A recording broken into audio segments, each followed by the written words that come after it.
Hello दोस्तों, आज हम इस वीडियो में GSTR 10 that is final return, GST का लास्ट रिटर्न क्या होता है वो समझेंगे, इसके लीगल प्रोविजन समझेंगे और इस फॉर्म में क्या क्या डिटेल जाएगी तो वो समझेंगे फॉर्म के माध्यम से। ठीक है, तो आइए पहले समझते हैं लीगल प्रोविजंस क्या है।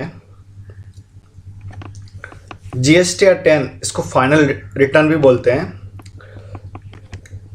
GSTR 10 final return section 45 of CGST act read with rule 81 of the CGST rules. ठीक है, तो ये गवर्न होता है section 45 and rule 81 of CGST।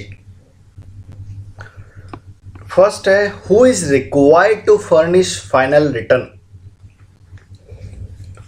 पहले तो फाइनल रिटर्न क्या होता है,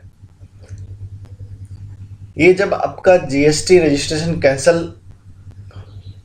हो जाता है, कैंसिल करवा लेते हैं आप, ठीक है, या सरेंडर करवा लेते हैं, ठीक है, तो आपको एक लास्ट रिटर्न फाइल करना होता है जिसमें बेसिकली स्टॉक की डिटेल देनी होती है एंड उस पर जो क्रेडिट आपने ऑलरेडी क्लेम किया हुआ है, GST credit, ITC input tax credit, तो उसको रिवर्स करना होता है। ठीक है, एंड गवर्नमेंट को पे करना होता है। तो अभी देखिए, who is required to furnish final return, कौन कौन लायबल है फाइनल रिटर्न फर्निश करने के लिए। Every registered person who is required to furnish return under section 39 sub section 1, ठीक है, whose registration has been surrendered और cancelled is required to file final return electronically in form number GSTR 10 through common portal, that is gst.gov.in के through GSTR 10 आपको file करना होगा।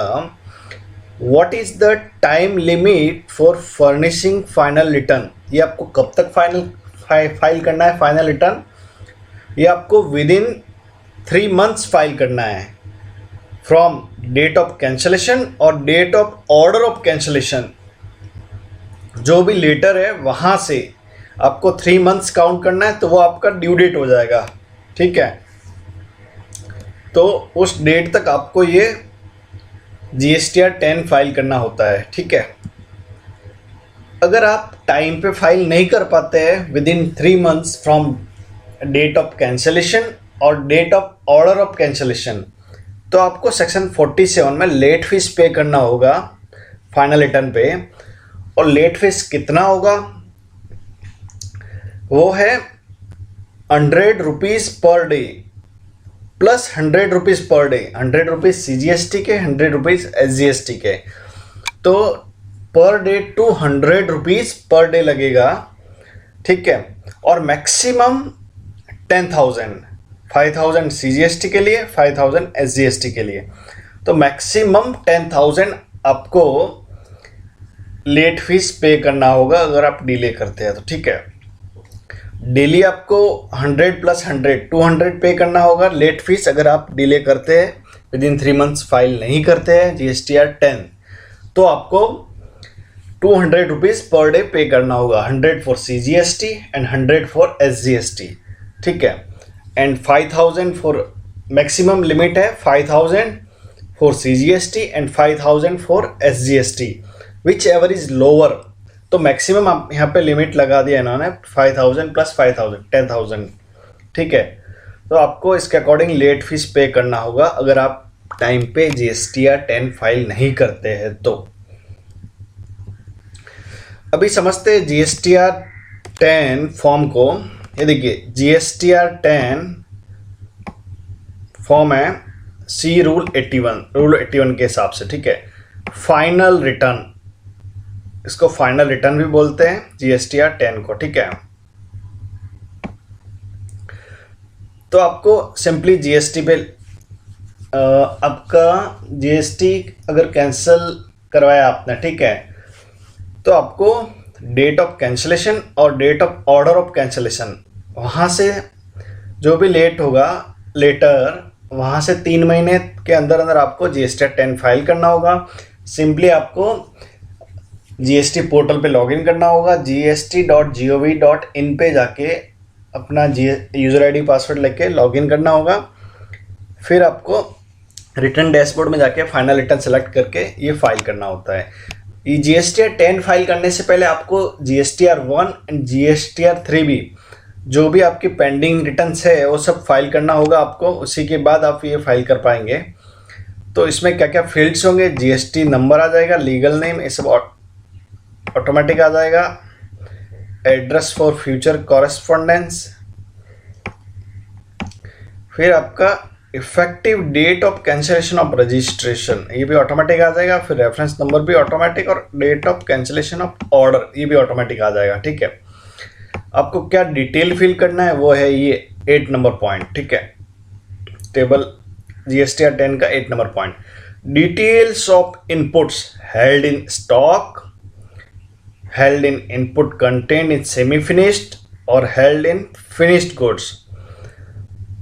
आपके पास inputs मतलब आपने क्रेडिट ले रखा है किस पे, जो आपके पास स्टॉक पड़ा है, चाहे वो रॉ मटेरियल हो, फिनिश्ड गुड्स हो, सेमी फिनिश्ड गुड्स हो। ठीक है, जिस पे आपने credit ITC input tax credit ले चुके हैं और वो आपके पास है स्टॉक में, या फिर कैपिटल गुड्स, ठीक है, प्लांट एंड मशीनरी जिस पे आपने क्रेडिट ले लिया है, वो आपको on which input tax credit is required to be reversed and paid back to government, वो आपको गवर्नमेंट को पे करना होता है। ठीक है,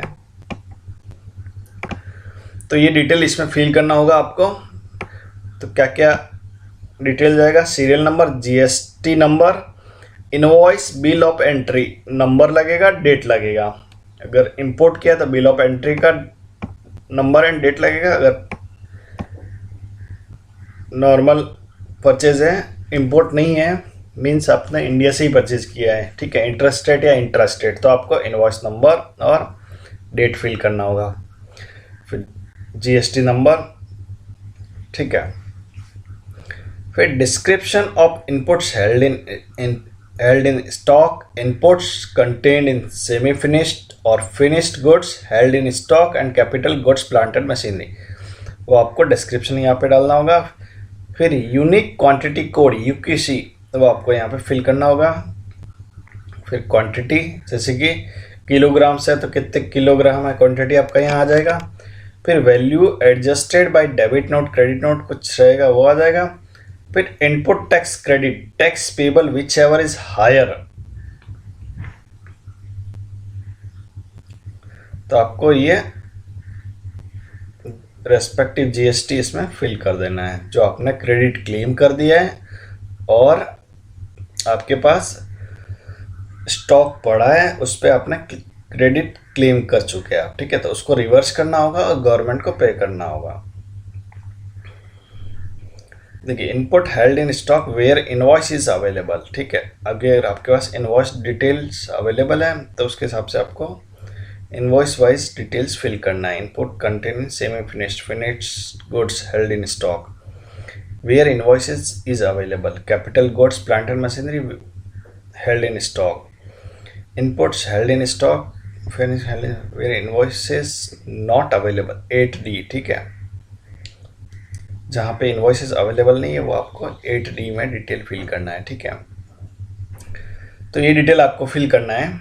ठीक है, अभी टेबल 8 के बेसिस पे जो आप डिटेल फिल करेंगे, based on table 8 amount of tax payable and paid, वो आपका डिटेल यहाँ पे आएगा। ठीक है, तो ITC रिवर्सिबल टैक्स पेबल वो आपका CG, SG, IG, सेस ऐसा आ जाएगा, CGST, SGST, UT और IGST और सेस। ठीक है, फिर tax paid along with application for cancellation of registration वो आ जाएगा। फिर बैलेंस टैक्स पेबल आ जाएगा, amount paid debited through electronic cash ledger वो आ जाएगा, इलेक्ट्रॉनिक क्रेडिट लेजर के थ्रू है वो यहाँ पे आ जाएगा। तो ऐसे आपको सब पे करना होगा। ठीक है,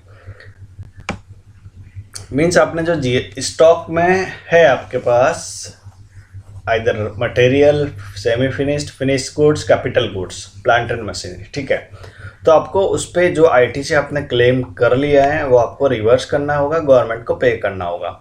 तो वो डिटेल आप टेबल नंबर 8 में फिल करेंगे। ठीक है, तो 8 में जो डिटेल आप फिल करेंगे उसके बेसिस पे 9 में आपको लायबिलिटी आएगी और वो अकॉर्डिंगली आपको पे करना होगा, ठीक है। फिर इंटरेस्ट लेट फीस पेबल वो आपको यहाँ पे आएगा जो आपको पे करना होगा गवर्नमेंट को, ठीक है। इंटरेस्ट आपका 18% पर एनम के हिसाब से लगेगा अगर आप टाइमली पेमेंट नहीं करते तो, ठीक है। फिर आपको डिक्लेरेशन हो है तो डिक्लेरेशन कंफर्म करके ईवीसी या फिर डीएससी के थ्रू इसको सबमिट करना होता है। अभी देखिए instructions, this form is not required to be filed by tax payers और persons who are registered as input service distributor. इन लोगों को जीएसटीआर 10 फाइल करने की जरूरत नहीं है। किन किन को? Input service distributor, composition dealer, non resident taxable person, person required to deduct tax, collect tax, इन लोगों को जीएसटीआर 10 फाइल करने की जरूरत नहीं है। फिर है details of stock of inputs contain in semi finished और finished goods and stock of capital goods plant and machinery on which input tax credit has been availed, ठीक है। तो जो आपने क्रेडिट क्लेम कर लिया है उसको रिवर्स करना होगा, ठीक है। Input tax credit has been availed. फिर थर्ड है following point need to be taken care while providing details of stock at serial number 8, ठीक है। ये चीज़ों का ध्यान रखना है। जैसे फर्स्ट पॉइंट है where the tax invoices related to the inputs held in stock or inputs contained in semi-finished or finished goods held in stock are not available. Invoice wise detail अगर available नहीं है तो आपको the registered person shall estimate the amount under sub rule 3 of rule 44. इस हिसाब से आपको estimation करना होगा based on prevailing market prices of the good. अगर invoice wise details available नहीं है तो आपको ये रूल के हिसाब से मार्केट प्राइस के हिसाब से कैलकुलेट करना होगा उसका प्राइस। फिर आईजीएसटी अकॉर्डिंगली अपना जीएसटी अकॉर्डिंगली लेना होगा, ठीक है। इधर आईजीएसटी, सीजीएसटी और एसजीएसटी, ठीक है। फिर सेकंड है in case of capital goods, अगर कैपिटल गुड्स है तो आपको क्या करना होगा, value should be the invoice value reduced by 1/60 per month, मतलब और part thereof from the date of invoice of purchase using lifeful taking useful life as 5 years। तो आपको उसको 60 months में डिवाइड करना है फ्रॉम डेट ऑफ इनवॉइस और accordingly आपको वैल्यू लेना है, ठीक है। तो उसके हिसाब से कैलकुलेशन होगा कैपिटल गुड्स के केस में। फोर्थ है the detail furnished accordance with rule sub rule 3 of rule 44 in table at serial number 8 against entry D shall be duly certified by the practicing chartered accountant or practicing cost accountant.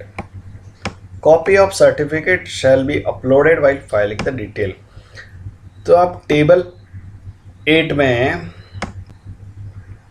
अगर ये rule के हिसाब से estimate करते हैं market price के हिसाब से तो आपको सीए इन प्रैक्टिस या कॉस्ट अकाउंटेंट से एक सर्टिफिकेट लेना होगा और जीएसटीआर 10 फाइल करते टाइम उसको अपलोड भी करना होगा, ठीक है। तो आई होप ये जीएसटीआर 10 आपको क्लियर है, ये डिटेल्स इसमें फिल होगी।